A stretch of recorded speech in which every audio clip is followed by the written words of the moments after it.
ஒரு கடாயில் எண்ணெய் ஊற்றிக்கங்க. எண்ணெய் ஊற்றிட்டு 2 பட்டை, 2 கிராம்பு, பிரியாணி இலை 2 போட்டுக்கோங்க. 2 போட்டுட்டு அது நல்லா கொஞ்சம் ஃப்ரை ஆனதுக்கப்புறம் அடுத்து வெங்காயம் பொடியாக நறுக்கி வச்சுருக்கேன். வெங்காயம் போட்டுக்கோங்க.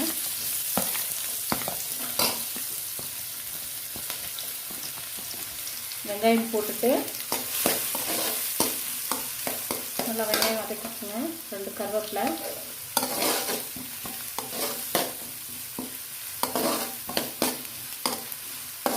கருவேப்பிலை போட்டு கொஞ்சம் வதங்குற வரைக்கும் வச்சுக்கோங்க.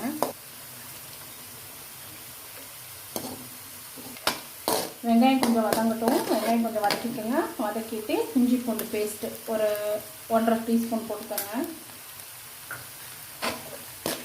1.5 ஸ்பூன் போட்டுட்டு அது நல்லா அந்த பச்சை வாசனை போகிற வரைக்கும் நல்லா வதக்கணும்.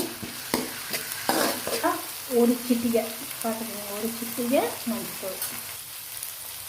இது கூட கொஞ்சம் தக்காளி ஆட் பண்ணிக்கோங்க.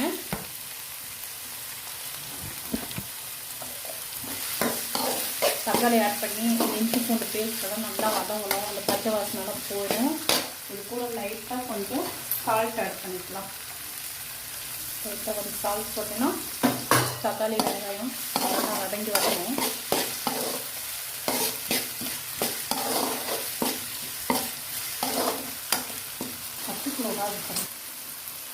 இஞ்சி பூண்டு தக்காளி வெங்காயம் எல்லாம் பச்சை வாசனை போட்டு நல்லா வதங்கிடுச்சு. வதங்கினதுக்கப்புறம் சிக்கன் வச்சுருக்கோங்க, கழுவி வச்சுருக்கோங்க, அந்த சிக்கன் எடுத்து போட்டுக்கோங்கப்பா.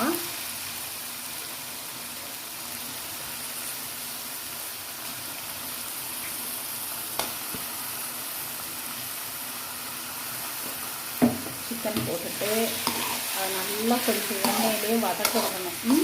நல்லா வதங்கினதுக்கப்புறம் மசாலாலாம் போட்டுக்கலாம். நல்லா எண்ணெயில் வதங்கிடும். நல்லா கொஞ்சம் எண்ணெயிலே நல்லா ஃப்ரை ஆனால் தான் நல்லாயிருக்கும்.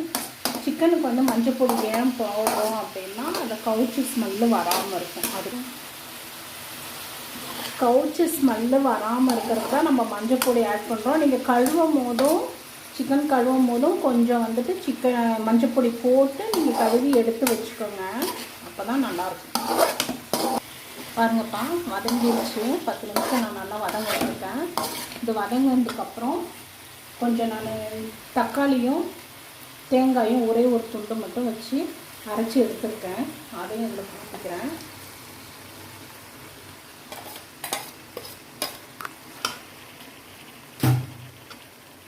ஓகே, இதுவும் நல்லா பச்சை வாசனை போகிற அளவுக்கு நல்லா மிக்ஸ் பண்ணி எடுத்துக்கோங்க. தேவையான அளவு லைட்டாக உப்பு ஆட் பண்ணிவிட்டு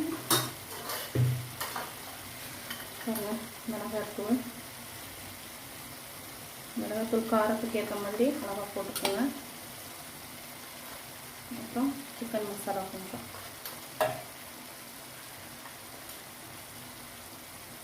அப்புறம் கரம் மசாலா 1 ஸ்பூன்,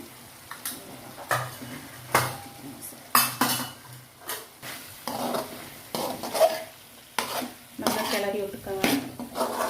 எண்ணெயிலே நல்லா வெந்தாலும் நல்லா இருக்கும்.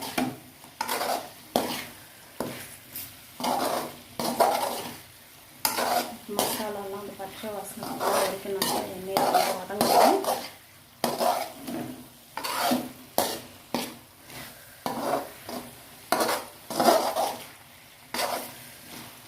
இப்போ வந்து இதுக்கு லைட்டாக கொஞ்சமாக தண்ணி சேர்த்துக்கணும்.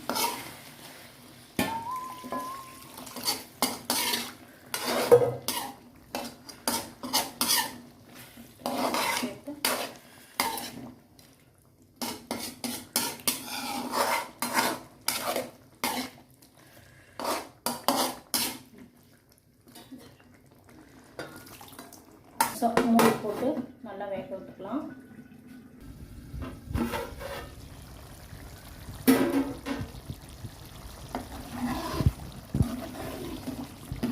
பாருங்கள் ஃப்ரெண்ட்ஸ், நல்லா கொதிச்சிருக்கு. நல்லா கொதிச்சு வெந்து வந்துருக்காங்க. இப்போ இந்த ஸ்டேஜில் வந்துட்டு மல்லித்தலை கொஞ்சம் போட்டுக்கிறேன். மல்லித்தலை கொஞ்சம் நறுக்கி சேர்த்துக்கோங்க. மல்லித்தலை உங்களுக்கு வேணும்னா சேர்த்துக்கோங்க, இல்லாட்டி பரவாயில்ல.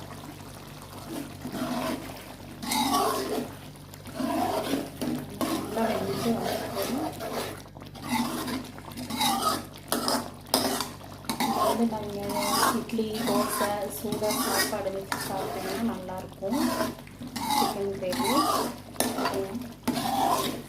பாருங்கள் பாருங்கப்பா எண்ணெய் தெளிஞ்சு நல்லா சிக்கன் ரெடி ஆயிடுச்சு. மல்லித்தலை போட்டு இதை வந்து ஒரு பவுலுக்கு ட்ரான்ஸ்ஃபர் பண்ணிவிட்டு நீங்கள் சர்வ் பண்ணிக்கலாம்.